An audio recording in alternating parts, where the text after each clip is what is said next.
My name is Greg Jones. I'm a professor at Southern Oregon University in the Environmental Studies Department.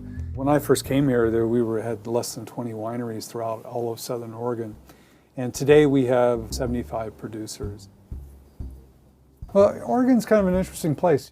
We have a range of climates that are moving from cool climates up in the Willamette Valley to warmer climates that are in eastern Oregon or in southern Oregon.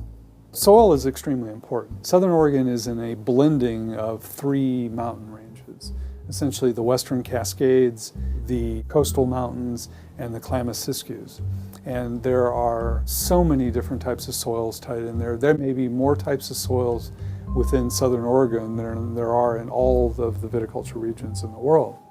Some regions have developed based upon the identity of their soil, whether it be the chalky soils of Champagne or the limestone soils of Burgundy or whatever they may be.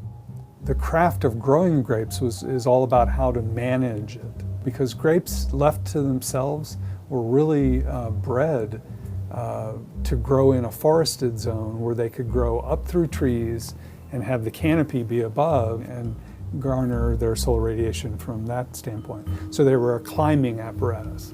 You could look at the comparison between corn as a crop versus wine grapes. Corn is a broadacre crop. It can be grown across a fairly large climate as long as there's enough water and enough heat to ripen it. If you look at wine grapes, the climate niche for wine grapes is much smaller. So it's got more of a finite climate.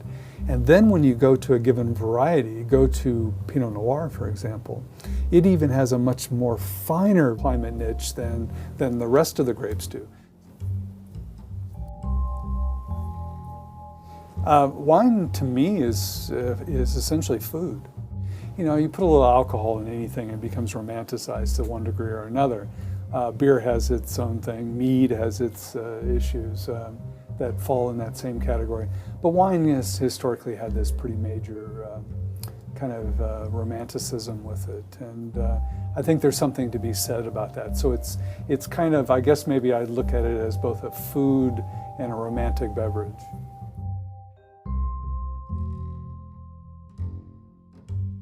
When I first came here, everybody said this would be the next Napa Valley. You know, and I think we have the potential to make quality wines and be at that level in terms of a quality standpoint. But we don't have a metropolitan area. We will always be a different industry. I think the industry will grow, it will bloom in many, many different ways, but I think it will do it on the basis of regional tourism, much more so than growth around a metropolitan area and a large-scale market and the economics that comes from that. So embracing regionality here will be a very big part for this area. We have a tremendous amount of potential in terms of being a wine region both today and in the future.